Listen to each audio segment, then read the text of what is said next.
So today we're looking at a very famous parable of Jesus's. It's the sheep and the goats. Even people who aren't particular churchgoers have some kind of awareness of this. But I'm going to read it out in bits, and I want just us to think about what it says about what it says about the future, but more what it says about the now. Because I think this is a classic text which must shape us for the now.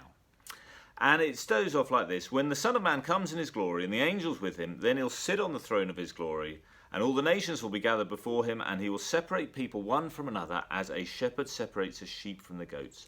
And he'll have the sheep on his right hand and the goats at the left. And then the king will say to those at the right hand, "Come, you are the blessed by my Father, inherit the kingdom. For I was hungry and you gave me food. I was thirsty and you gave me drink. I was naked, you gave me clothing. I was sick, you took care of me. I was in prison, you visited me." And the righteous will answer him, "Well, we don't remember this. When did this happen?" And he said, "Well, when you did it to the least of my brothers and sisters, you did it to me." And then he turns to the people on the left. And he said, when I was, you head off to eternal fire, because I was hungry and you gave me no food. And I was thirsty and you gave me no drink. And I was a stranger, you gave me no welcome, and all this. And they come back to him and said, "Well, when did this happen? We don't remember this." And he said, "As you did not do it to the least of my family, you did not do it to me." And so you can get the thing there. And my key to unlocking the parable and what it must mean is, I don't believe, and I don't think it makes sense, that the king figure, the Jesus figure in this, has a vision that anyone should be a goat. I don't think he wants anyone to end up on his left hand. I don't think he's created these people. He doesn't think, "Oh, brilliant, they're going to be condemned to eternal damnation." But it's just trying to shape behaviour now. And a comparison from today would be something like when an epidemiologist is doing some forecast and said there are going to be 30,000 people dead of COVID in December if we don't go into lockdown or change our social distancing practices or something like that. That epidemiologist, he or she, is not seeking the deaths of the 30,000 people. What the epidemiologist is trying to do is to get us to change our behaviour, so that there won't be 30,000 deaths. There's no upside in the epidemiologist being exactly accurate. So, "Oh, brilliant, I told you there were going to be 30,000, there are 30,000 deaths." No, he or she doesn't want that. He wants us to change our behaviour so that there are fewer deaths. And in that context, I think it's very much more about the now than the future. I'm not saying it's not got a future intention about what's going to happen in eternity, but I think this is much more about the now.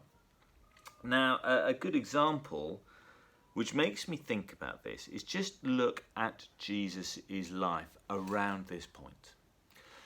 It's very near the end of his life. That was Matthew chapter 25. Not much more happens. He doesn't give out other parables after this. That's the end. One thing he does do is he goes to like a dinner and he's there, and this woman comes up to him and cracks perfume all over his feet, and he's really appreciative. It's his phenomenal act of welcome, and it happens, and he's really appreciative. But then he gets arrested.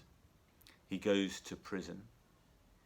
He is presumably hungry. He is taken naked to the cross.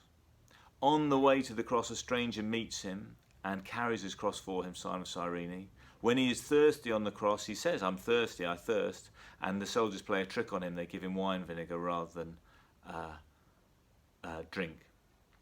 Pretty much all the things he's talked about as maybe happening to the least one of my family, they're happening to him. He has been in prison.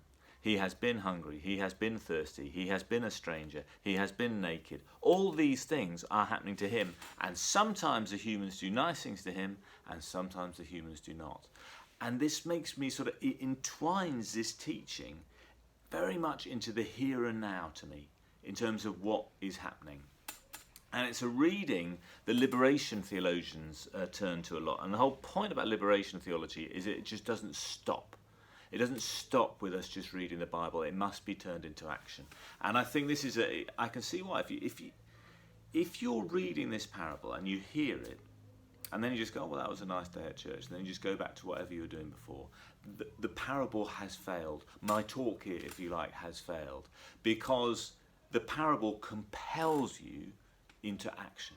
It compels you into action. It's saying the church can't just stay as a church, can't just stay like as an interesting YouTube video. It can't just stay as an interesting thing on Zoom. It has to break out into some kind of action. And that's not a kind of action for the future. That is an action for the now. Because the world has got injustice, it's got people who need help, and we are called to look after them.